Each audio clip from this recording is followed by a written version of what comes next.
Hey everyone, I'm Almar of almarsguides.com, and in this video here I'm going to be talking about a good base location that I have found in Stobe's Garden. So this is in the eastern portion of Stobe's Garden, and technically this base is on the border of Stobe's Garden and Green Beach. Part of my base is actually in the Green Beach territory, but the majority of it is in Stobe's Garden. You can see the location here on the map. And you can see if I zoom out, it's kind of close, it's in the southeast portion of the map, as you can see. And we're just a few zones north of the Ashlands, which is one of the main reasons that I chose this location as a base. I wanted to make a base close enough to Ashlands to where we could temporarily stop here, recoup, rest, and get rid of our loot that we picked up in the Ashlands, because we need a lot of AI cores amongst other things.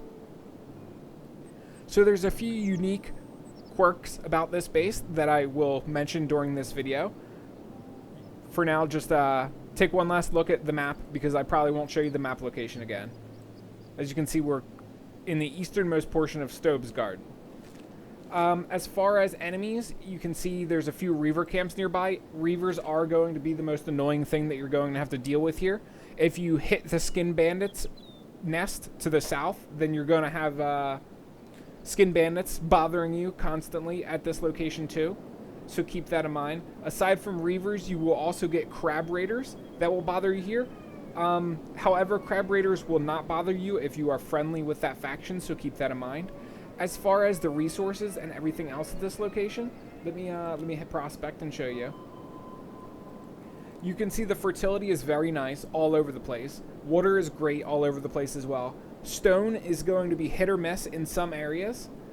In this big wide open area there is no stone. However, when you get close to this like big shelf or whatever you would want to call it, there is stone. Iron is plentiful throughout this entire area, and copper is not very plentiful. There's two copper nodes that are right here, and this is the only copper nodes in the base, and this is also part of the reason you see my base very spread out like this. So there's a few things we can mention about this area. First thing we can mention is you see this little plateau right here. Believe it or not, this plateau, you can build up here and you can make your base completely secluded. Meaning, the only way for enemies to get up here is by running up this portion right here. And you can put a gate right in front of this portion like you see me with right here. So essentially what you could do is when enemies decide to attack your base, you could retreat up into this area and then basically guard this area. Also, you can put all your food up in this area and all of your valuables. That way enemies won't be able to get up there and take them. But this is more or less what I like to do. To retreat up there and then to protect this area right there. That'll be like the last Alamo or whatever you would want to call it, where you all fall back to. Now look around at the entire base that I have here. Like I said, it is pretty big, but there is a good reason for this. Like I said before, there's two copper nodes over here. Let me find them. Sorry, we keep clicking on the iron. Well, there is a copper, just nobody's mining it. You can see that I'm clicked on it right now, though. Copper, and then the other copper is, I think, over here, where they might just be two copper piled on top of each other. Sometimes they do that. Yeah, I think it's two copper piled on top of each other. And there's also two iron here, piled basically right on top of the copper. It's a bit of a mess over here. It will be difficult to find what you need when you first get here and are looking for it. Aside from those nodes, you also have two iron nodes here. You also have, I don't think there's any iron over there. And sorry, the game is currently blaring because of this one sound, or this one song that likes to play. And then you also have a iron node up here at the top of the mountain as well. You really don't need a base this big, especially once you get hydroponics. They'll take up a lot less room. But like I said, if you want to rope in the copper nodes that are all the way over here, you will need to expand the base over here. Aside from that copper node, there is another copper node that is down here along the side of the mountain. Let me see if I can find it real fast right here. I just moused over it. Right here. One copper node here. However, it is only 50% efficiency, and it's not very good. However, it is basically right next to this big terrace, which you may want your base to be closer to that terrace than and not so spread out like you see my base here.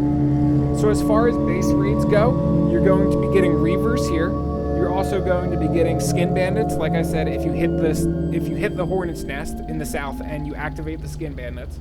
Let me actually switch over to my adventuring team. You can see my characters are somewhat messed up right now. Almar's pretty darn hurt because of all of the Skin Bandit fighting. But we are at the Skin House HQ right here. This is one of the main Skin Bandit base locations. And,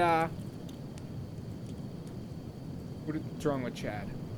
This is one of the main Skin House base locations. And if you come down here for something like peeler recipes or skin suit recipes or whatever recipes you come down here for or whatever you come down here for, you're going to get negative reputation with the Skin Bandits, and then they're going to start sending raids against your base. Keep in mind, you can actually decrease the amount of raids you get by going into options and selecting right here, town raid events. You can decrease town raid frequency, you can decrease it too, and you can also decrease the town attacks frequency right here as well. So you can basically really customize your own game so you don't have to deal with base raids to such an excessive amount. Switching back to my base.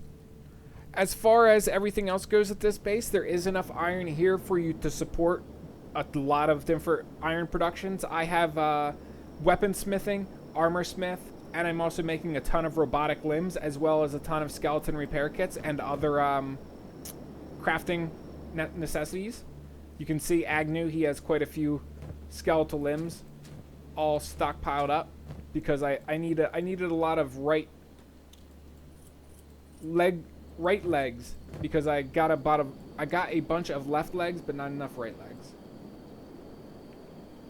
We're just going to drop off these legs real fast. Also, the big base does help a little bit for leveling up your character's skills when they have to run back and forth across the entire base constantly. But just keep that in mind that you don't have to have it this big. This was just a personal choice because I wanted to rope in the copper that was all the way over there. Technically, though, if you do technically need copper, I guess.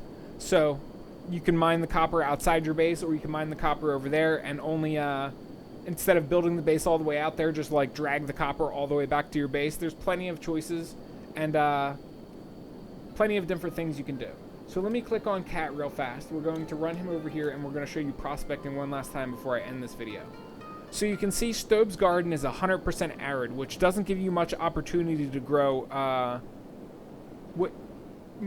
more than the basics. I have some cactuses growing, and you can see I have some hemp growing over here too. Now, despite it being an arid environment, you may be wondering how I have the hemp growing.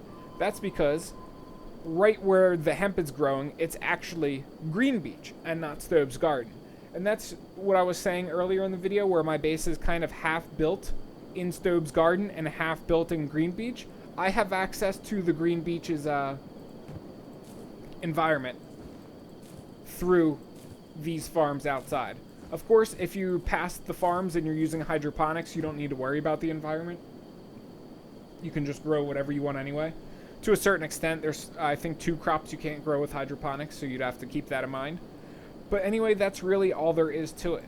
In my opinion, this location is an exceptionally good base. I do highly recommend it for mid to end game base builds. And aside from that, you might, like I said multiple times in the video, you might decide to build your entire base up on this terrace instead of down on the ground like I've chosen here. The choice is going to be yours. I only built mine on the terrace or on the ground because I knew I could easily protect it, and I knew that or I wanted the resources, more or less. That's my ultimate reason. Anyway, that's really all there is to it. That's really all I can show you with this base location. As always, if I got anything wrong, missed anything, or you guys feel I should have added something that I didn't add, please let me know in the comment section below. That way everybody gets the correct information, and I know for future guides and videos. And aside from that, if this video did help you out, be sure to leave me a like because that helps me out. Aside from that, though, I will catch you guys around in future Kenshi videos. Peace.